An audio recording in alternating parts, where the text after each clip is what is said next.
हाँ, तो नमस्कार प्यारे साथियों, कैसे हैं आप सभी? आशा करता हूँ आप सभी बहुत अच्छे होंगे, स्वस्थ होंगे और आप अपनी पढ़ाई बहुत ही अच्छी तरीके से कर रहे होंगे। तो साथियों, आज हम लोग Bihar board class 10th Sanskrit के 10वें अध्याय मंदाकिनी वर्णम पाठ को पढ़ने वाले हैं। आज और आप लोग यह भी बहुत ही अच्छी तरीके से जानते होंगे कि हमने पिछले वीडियो में चैप्टर 9 स्वामी दयानंद पाठ का अध्ययन किया था तथा ऑब्जेक्टिव प्रश्नों का भी अध्ययन किया था। अगर आपने उन सभी वीडियो को नहीं देखा है तो मैं इसी वीडियो के डिस्क्रिप्शन में उन सभी वीडियो का लिंक दे दूंगा, आप उसे अवश्य देख लें। साथियों, चलिए आज हम लोग मंदाकिनी वर्णम पाठ को पढ़ना प्रारंभ करते हैं। देखिए, आप लोग दशम पाठ, दशम का अर्थ होता है 10वां और पाठ का अर्थ होता है अध्याय यानी कि पाठ। ठीक है, यानी आज हम लोग 10वें अध्याय दशम पाठ को पढ़ेंगे जिसका नाम है मंदाकिनी वर्णम। साथियों, इस मंदाकिनी वर्णम पाठ में हम लोग मंदाकिनी नाम की नदी का चर्चा तो करने वाले हैं। ठीक है, लेकिन इसी मंदाकिनी नदी को हम लोग एक और नाम से जानते हैं जिसका नाम है गंगा। ठीक है, या तो मंदाकिनी नदी बोलिए या गंगा नदी बोलिए, बात एक ही है। तो आप सभी बहुत ही अच्छी तरीके से जान गए होंगे कि या तो मंदाकिनी बोलें या गंगा, यानी कि आज हम लोग मुख्य रूप से गंगा नदी के सुंदरता का वर्णन करने वाले हैं, मंदाकिनी नदी के सुंदरता का वर्णन करने वाले हैं। देखिए साथियों, इसका पहला पंक्ति है कि प्रस्तुतः पाठः वाल्मीकि रामायणस्य अयोध्याकाण्डस्य पैचन्वती तमात् सर्गात् संकलितः। बोला जा रहा है प्रस्तुत पाठ जो है ना, यानी कि मंदाकिनी वर्णम जो पाठ है वह वाल्मीकि द्वारा रचित यानी कि वाल्मीकि रामायण के अयोध्या कांड के 95वें सर्ग से लिया गया है। ठीक है, यह पाठ मंदाकिनी वर्णम पाठ किसके द्वारा रचित है? वाल्मीकि के द्वारा। कहाँ से लिया गया है? वाल्मीकि रामायण के अयोध्या कांड के 95वें सर्ग से लिया गया है। ठीक है, फिर देखिए लिखा गया है वनवास प्रसंगे राम सीतया लक्ष्मणेन च सह चित्रकूटम प्राप्तनोति। वनवास के प्रसंग में यानी वनवास के काल में राम सीता लक्ष्मण राम सीता और लक्ष्मण साथ में चित्रकूट की ओर जाते हैं। साथियों, आप सभी अगर रामायण देखे होंगे तो आपको यह ज्ञात होगा कि माता कैकेयी और राजा दशरथ के द्वारा श्री राम को वनवास दे दिया गया था, जिसके क्रम में उनके साथ उनकी भार्या सीता भी गई थी और लक्ष्मण भी जाने की जिद कर रहे थे, तो लक्ष्मण जी भी उनके साथ गए थे और वे लोग वनवास के काल में चित्रकूट नामक स्थान पर गए थे। चलिए अगला पंक्ति है कि तत्र स्थिता मंदाकिनी नदीं वर्णयन् सीता संबोध्यति अन्य नदी प्रकृति रूपादाने संकलितः चित्तहर्ति। कहा गया है कि यह जो मंदाकिनी नदी जो है ना, जिसके बारे में एक पंक्ति शायद छूट गया, तत्र स्थिता मंदाकिनी वर्ण्यम सीता संबोध्यति, यह वाला पंक्ति कि यहाँ पर मंदाकिनी नदी में सीता जी को श्री राम जो है उनका संबोधन करते हुए मंदाकिनी नदी के बारे में बताते हैं। सीता जी को मंदाकिनी नदी के बारे में संबोधन करते हुए श्री राम उनको बताते हैं इन्य निधि प्रकृति रूपादान है। यह जो नदी जो है ना, वो अपनी प्रकृति के रूप में यानी कि इसकी जो प्राकृतिक सुंदरता इतनी सुंदर है, इतनी अच्छी है कि अच्छे अच्छे लोगों का मन का हरण कर लेती है, चित्त का हरण कर लेती है कि सभी लोग इसकी सुंदरता में खो जाते हैं।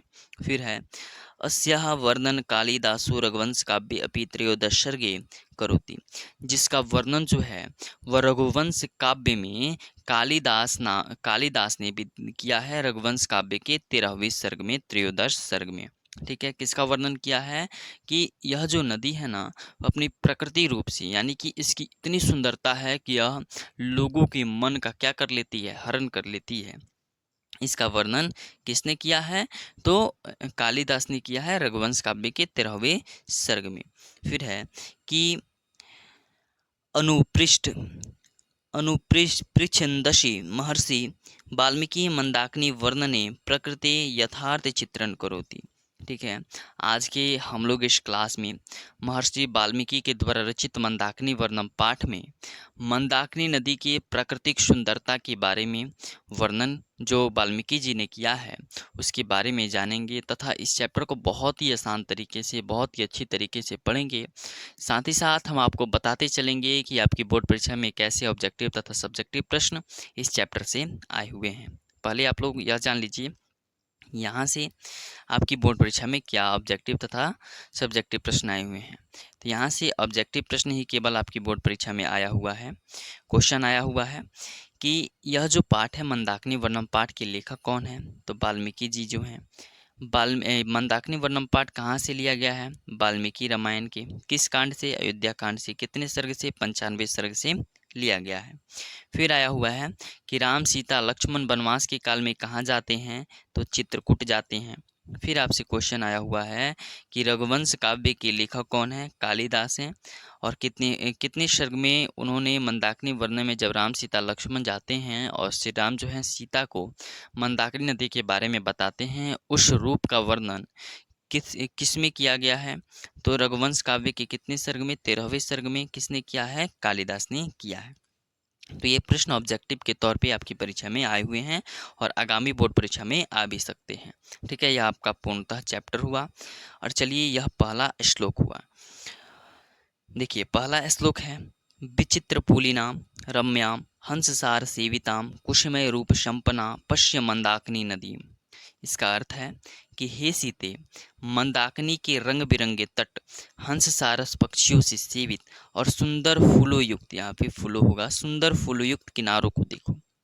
श्री राम जी जो हैं वह सीता जी को संबोधन करते हुए कहते हैं कि हे सीते, मंदाकिनी के रंग बिरंगे तटों को देखो। रंग बिरंगे तट कहने का मतलब यहाँ पे मंदाकिनी नदी है और इसके अगल बगल बहुत सारे फूल लगे हुए हैं। उन फूलों में रंग बिरंगे बहुत सारे पेड़ पौधे लगे हुए हैं और पेड़ पौधे में बहुत ही सुंदर सुंदर अलग अलग रंग के या रंग बिरंगे फूल लगे हुए हैं। तो दूर से दिखाई देने पे लगता है कि मंदाकिनी नदी का तट जो है वह रंग बिरंगा है, हंस सारस पक्षियों से सेवित। और यह भी देखो कि उस नदी में हंस सारस जैसे पक्षी भी घूम रहे हैं और सुंदर फूलों युक्त, और सुंदर फूलों युक्त इन किनारों को देखो, यह दिखने में कितना मनमोहक लग रहा है। अगले श्लोक है कि नाना विधयस्तिर रुहवृता पुष्पफूलद्रुमय राजन्ती राजराजस्य नलिनीमियु सर्वतः। बोला जा रहा है कि हे सीते, यह मंदाकिनी विभिन्न प्रकार के लता गुल्म और विभिन्न सुंदर फूल तथा फलयुक्त वृक्ष युक्त इसके तीर की शोभा किसी महाराजा की पुष्करिणी जैसी प्रतीत होती है। श्री राम जी जो हैं वह सीता जी को कहते हैं कि हे सीते, देखो यह मंदाकिनी नदी की सुंदरता को देखो। यहाँ पे विभिन्न प्रकार के लता गुल्म और विभिन्न सुंदर फूल फलयुक्त वृक्ष युक्त, यानी कि मंदाकिनी नदी के तीर पे मंदाकिनी नदी के तट पे इतने सुंदर सुंदर फूल लगे हुए हैं, उस पर सुंदर सुंदर कितने पेड़ हैं, उसमें फल लगे हुए हैं। ऐसा लगता है कि इसके तट को किसी महाराजा को पुरस्कार में दे दिया गया हो, यह इतना सुंदर दिखाई दे रहा है। अगला श्लोक है मृगयूथ निपितानि कुल कलुषाम भासी सांप्रतम तीर्थानि रमणीयानि रति संजनयंती में। बोला जा रहा है, इसका अर्थ है कि हे सीते, मृग समूह के द्वारा जिसके जल पीकर गंधा भी कर दिया गया है, फिर भी उनकी तृप्ति के लिए सदा जलार्पण के लिए तत्पर यह नदी ऐसे तीर्थों के लिए मेरे मन में श्रद्धा उत्पन्न करती है। श्री राम जी जो हैं वह सीता जी को बोलते हैं कि हे सीते, तुम इस मंदाकिनी नदी की सुंदरता को देखो कि यह मंदाकिनी नदी है और इस मंदाकिनी नदी में सुंदर सुंदर फूल लगे हुए हैं, सुंदर सुंदर पेड़ पौधे लगे हुए हैं और कुछ हिरणों के समूह के द्वारा इस मंदाकिनी नदी के जल को पी करके गंदा कर दिया गया है। यानी कि जब देखिएगा, जब जीव जानवर नदी में जाते हैं और जल को पीते हैं, वहाँ का जो पानी होता है धुंधला हो जाता है, गंदा हो जाता है। फिर भी यह मंदाकिनी नदी देखने में इतनी सुंदर लग रही है कि जैसे लग रहा है कि मैंने किसी तीर्थ स्थल के दर्शन कर लिए हों। मेरे मन में ऐसी श्रद्धा उत्पन्न हो रही है कि मैंने लग रहा है कि किसी तीर्थ का दर्शन कर लिया हो। देखिएगा कि किसी का, आपने यह कहावत भी सुना होगा कि किसी चेहरे पे अगर तिल हो, वह देखने में उसका चेहरा कितना सुंदर लगता है। तो सोचिए, यह मंदाकिनी नदी है और हिरणों के समूह के द्वारा पानी पी करके वहाँ के जल को गंदा कर दिया गया है। तो यह देखने में कितना सुंदर दिखाई देता होगा, कितना सुंदर दिखाई देता होगा। ठीक है, चलिए अगला श्लोक है, जटा जिन्धरः काले वत्कलोत्तरवाशसः ऋष्य सततवा गाहन्ते नदी मंदाकिनीं प्रिये। बोला, इसका अर्थ है कि हे सीते, जटा और मृग चर्म धारण करने वाले और पेड़ की छाल को वस्त्र के रूप में धारण करने वाले जो ऋषिगण हैं, इसी मंदाकिनी नदी में स्नान करते हैं। श्री राम जी देखिए, वह मंदाकिनी नदी की महिमा का वर्णन करते हुए कहते हैं, देखो सीते, यहाँ पर जटा और मृग चर्म के मतलब अपने देखिए शंकर जी के पुजारी जटा धारण करे हुए रहते हैं। तो जटा और मृग यानी हिरणों के जो चमड़े होते हैं उसका वस्त्र पहनने वाले लोग, वस्त्र पहनने वाले जो ऋषिगण हैं, तथा पेड़ की छाल को वस्त्र के रूप में धारण करने वाले भी ऋषिगण हैं, वह इसी मंदाकिनी नदी में स्नान करते हैं। लेकिन फिर भी यह अपनी भंगिमा को खोती नहीं है। यहाँ से आपकी बोर्ड परीक्षा में ऑब्जेक्टिव सब्जेक्टिव भी आ चुका है कि कैसे लोग मंदाकिनी नदी में स्नान करते हैं। तो जटा और मृग चर्म धारण करने वाले लोग तथा पेड़ की छाल को वस्त्र के रूप में धारण करने वाले ऋषिगण जो हैं, इसी मंदाकिनी नदी में स्नान करते हैं। और यह भी यहाँ से भी सब्जेक्टिव आया हुआ है कि जो मंदाकिनी नदी का जल गंदा यानी कलुषित कैसे हो गया, तो आप इसको लिख सकते हैं। चलिए अगला श्लोक है कि आदित्य मुपतिष्ठन्ते नियमा दुर्ध्वबाहवः एते परे विशालाक्षी मुन्यः संसितव्रताः। इसका अर्थ है, हे विशालाक्षी सीते यानी विशाल नयनों वाली सीते, यह श्रेष्ठ तथा प्रशंसनीय व्रत रखने वाले मुनिगण अपनी बाहों को ऊपर किए हुए और हाथ में मंदाकिनी नदी के जल को लिए हुए भगवान सूर्य को जलार्पण उपासना करते हैं। श्री राम जी जो हैं वह माता सीता को संबोधन करते हुए कहते हैं कि हे विशालाक्षी सीते, विशाल नयनों वाली सीते। साथियों, यहाँ पे विशाल नयनों वाली सीते का मतलब होता है कि आप इस समस्त संसार को अपनी इन दोनों नेत्रों से देख सकती हैं, समस्त जीवों का आप ध्यान रख सकती हैं। तो आप उन्हीं नेत्रों से यहाँ पे श्रेष्ठ तथा प्रशंसनीय जितने भी मंदाकिनी नदी में देखिए जितने भी लोग खड़े हैं, मुनिगण खड़े हैं, जो व्रत रखे हुए हैं, वो अपनी बाहों को ऊपर किए हुए और हाथ में मंदाकिनी नदी के जल को लिए हुए भगवान सूर्य को जलार्पण यानी कि उपासना कर रहे हैं। साथियों, हमारे बिहार में भी एक पर्व मनाया जाता है जिसका नाम है छठ पूजा। और छठ पूजा में आपने देखा होगा कि जितने भी लोग होते हैं जो छठ माता का उपासना करते हैं, तो अर्घ के समय में देखिएगा हाथ में सूप के लिए हुए उसमें फल उल सजे हुए, तथा जब सूर्य उदय होता है तो नदी में स्नान करके जब अर्घ देते हैं, वह पल कितना सुंदर दिखाई देता है। तो वैसे ही पल का वर्णन श्री राम जी जो हैं मतलब सीता के समक्ष प्रस्तुत कर रहे हैं कि देखिए कि श्रेष्ठ तथा प्रशंसनीय व्रत रखने वाले जितने भी मुनिगण हैं ना, अपनी बाहों को ऊपर किए और हाथ में मंदाकिनी नदी के जल को लिए भगवान सूर्य को अर्घ दे रहे हैं, उनको जलार्पण कर रहे हैं। अगला 6 नंबर श्लोक है कि मारुतो दुध शिखरे प्रणरीत इव पर्वतः पादपे पुष्पपत्राणि सृजद भीतो नदी। इसका अर्थ है, हे विशालाक्षी सीते, हे विशाल नयनों वाली सीते। विशाल नयनों वाली सीता का मतलब आंख बड़ा बड़ा नहीं, आप अपनी इन दोनों नेत्रों से समस्त संसार को देख सकती हैं। नदी की चारों ओर फूल एवं पत्ता पेड़ पौधों से युक्त हवा की चलायमान से पर्वत झूमते नाचते हुए प्रतीत होते हैं। श्री राम जी जो हैं वह सीता जी को कहते हैं कि हे विशालाक्षी सीते, हे विशाल नयनों वाली सीते, तुम नदी के चारों ओर फूल जो लगे हुए हैं, पेड़ पौधे जो लगे हुए हैं, उससे युक्त यह जो इसके तट सजे हुए हैं, ऐसा लगता है जब हवा चलता है तो लगता है कि पर्वत नाचता हुआ प्रतीत हो रहा है। साथियों, देखिएगा कहीं पे पर्वत हो और पर्वत पे बहुत ही सुंदर सुंदर पेड़ पौधे लगे हुए हों, और जब हवा चलेगा ना तो पेड़ पौधे जब झूमेंगे तो लगेगा कि पर्वत डोल रहा है, पर्वत नाच रहा है। तो इसी सुंदर दृश्य का वर्णन करते हुए कहते हैं कि जब पेड़ पौधे जब झूमते हैं ना तो दूर से देखने में ऐसा लगता है कि पर्वत नाचता हुआ प्रतीत हो रहा है। और यह क्वेश्चन आपकी बोर्ड परीक्षा में सब्जेक्टिव के रूप में आया हुआ है कि पर्वत नाचता हुआ प्रतीत क्यों होता है। चलिए अब हम लोग अगले श्लोक की तरफ बढ़ते हैं। अगला 7वां नंबर श्लोक कि कौंचिन मणिनीक शोंदा कौचित पुलिनी शालिनी कौचित सिद्ध जना किरणा पश्य मंदाकिनी नदी। इसका अर्थ है कि हे विशालाक्षी सीते, यानी कि विशाल नयनों वाली सीते, मणि जैसे निर्मल जल वाली मंदाकिनी नदी को देखो, जिसकी तटें कहीं पर सजी हुई हैं तो कहीं पर ऋषि मुनियों से भरी हुई हैं। श्री राम जी जो हैं वह सीता जी को संबोधन करते हुए कहते हैं कि हे विशालाक्षी सीते, देखो कि जब यह जो मणि जैसे निर्मल कहने का मतलब है मणि जैसे निर्मल जल, जब सूर्य की किरणें उगती हैं और जल में पड़ती हैं तो जल चमकने लगता है। तो वही बोला जा रहा है कि मणि जैसे निर्मल जल वाली मंदाकिनी नदी के जल को देखो, जिसकी तटें कहीं पर सजी हुई हैं तथा कहीं ऋषि मुनियों से भरी हुई हैं।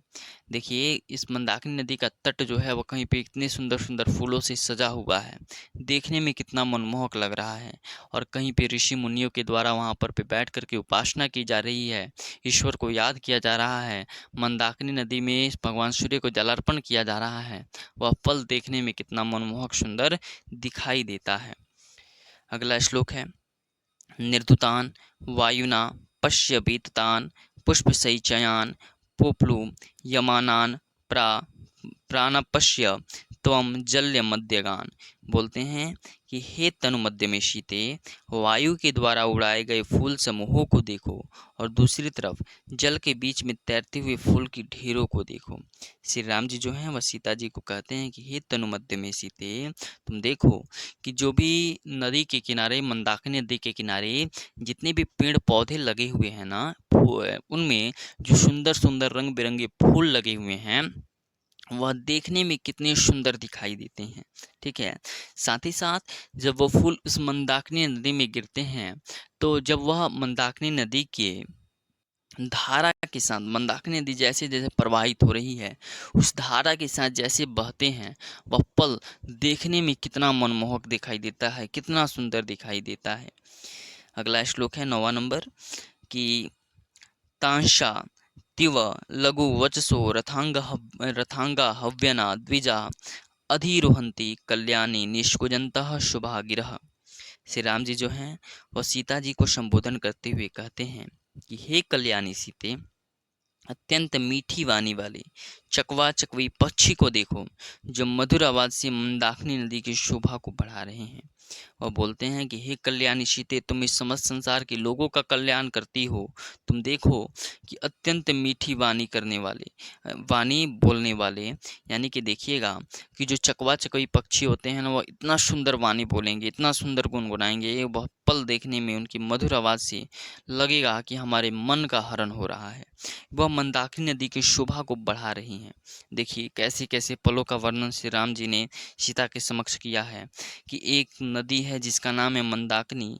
उस मंदाकिनी नदी के किनारे पे सुंदर सुंदर पेड़ पौधे लगे हुए हैं, उन पेड़ पौधों पर रंग बिरंगे फूल लगे हुए हैं। साथ ही साथ किसी मृग के समूह के द्वारा इस नदी को पी करके इसका जल गंदा किया जा रहा है। कहीं पे ऋषि मुनि के द्वारा भगवान सूर्य को अर्घ दिया जा रहा है। और साथ ही साथ यहाँ पर कोई हंस सारस आदि नामक पक्षी भी है जो इस मंदाकिनी नदी में तैर रही हैं, तथा चकवा चकवी पक्षी भी अपनी मधुर आवाज़ गा रही हैं। वह पल देखने में कितना सुंदर लगता है कि हमारे मन का क्या हो रहा है, हरण हो रहा है। यह मंदाकिनी नदी इतनी सुंदर उस वक्त प्रतीत हो रही है। और यहाँ से आपकी परीक्षा में क्वेश्चन आ चुका है कि चकवा चकई के किन की मीठी आवाज़ें हैं, तो चकवा चकवी की मीठी आवाज़ें हैं। अगला और अंतिम श्लोक 10वां नंबर कि दर्शनम चित्रकूटस्य मंदाकिनी याश शोभने अधिकम पूर्वासाचच मने त्वच दर्शनात्। बोल रहा है कि हे शोभनी सीते, यहाँ चित्रकूट और मंदाकिनी का दृश्य का जो दर्शन हो रहा है, यह दृश्य तुम्हारे द्वारा किया गया, यह यहाँ पे या नहीं होगा, यह दृश्य तुम्हारे द्वारा किया गया दृश्य अन्य दृश्यों के दर्शन से अधिक सुंदर माना जाएगा। श्री राम जी जो हैं वह माता सीता को बोलते हैं कि हे सीते देखो, यह जो चित्रकूट है ना पर्वत, और मंदाकिनी नदी के तुमने जो दृश्य का दर्शन, यहाँ का जो आपने दर्शन कर लिया है, आपके द्वारा पहले बहुत सारे तीर्थों का दर्शन किया गया होगा। उन सभी तीर्थों के दर्शन से सबसे सुंदर दर्शन आपका यही है। यानी कि आज तक आपने जितने भी दर्शन किए होंगे ना, उन सभी तीर्थों के दर्शन से सबसे सुंदर, सबसे अधिक सुंदर दर्शन इसी मंदाकिनी नदी के दर्शन को माना जाएगा। इसी चित्रकूट नामक स्थल के दर्शन को ही माना जाएगा। और यहाँ उपमा अलंकार का भी सुंदर प्रयोग हुआ है साथियों। और आपकी बोर्ड परीक्षा में यह सब्जेक्टिव आ चुका है कि यह बताइए कि श्री राम जी जो हैं सीता जी को किन किन नामों से संबोधित किए हैं। तो सुन लीजिए, हे सीते, हे प्रिय सीते, हे विशालाक्षी, हे तनु मध्य में, हे कल्याणी, हे शोभने। इन सभी नामों से श्री राम जी जो हैं वह सीता जी को संबोधित किए हैं। फिर से आप लोग सुन लीजिए और कॉपी पे लिख लीजिएगा। हे सीते, हे प्रिय सीते, हे विशालाक्षी सीते, हे तनुमध्य में सीते, हे कल्याणी सीते, हे शोभने सीते। इन सभी नामों से श्री राम जी जो हैं और माता सीता को पुकारते हैं। तो आशा करता हूँ आज का क्लास आपको बहुत ही पसंद आया होगा। अगर पसंद आया हो तो आप अपने दोस्तों के साथ ज़रूर साझा करें, क्योंकि आपके लिए बहुत ही मेहनत से इन सभी पीडीएफ को तैयार किया जाता है। तो चूँकि आपकी परीक्षा को आसान बनाना ही हमारा मकसद है, ठीक है। और आपके लिए बहुत ही जल्द हम कुछ खास करने जा रहे हैं। तो पहले हम इस चैप्टर को पूरा, जितना भी चैप्टर है उसको ख़त्म करेंगे, और अगले चैप्टर में इसका पहले ऑब्जेक्टिव हम लोग मंदाकिनी वर्णम पाठ का देखेंगे, फिर 11 चैप्टर को पढ़ेंगे, ठीक है, व्याघ्रपथी कथा को। और आपके लिए हम बहुत ही जल्द कुछ खास करने वाले हैं। तो आप लोग क्या कीजिए, हमारे चैनल को सब्सक्राइब कर लीजिए और अपने दोस्तों के साथ ही अवश्य साझा करें। चलिए मिलते हैं अगले वीडियो में, तभी के लिए आप अपना बहुत ही ध्यान रखिएगा।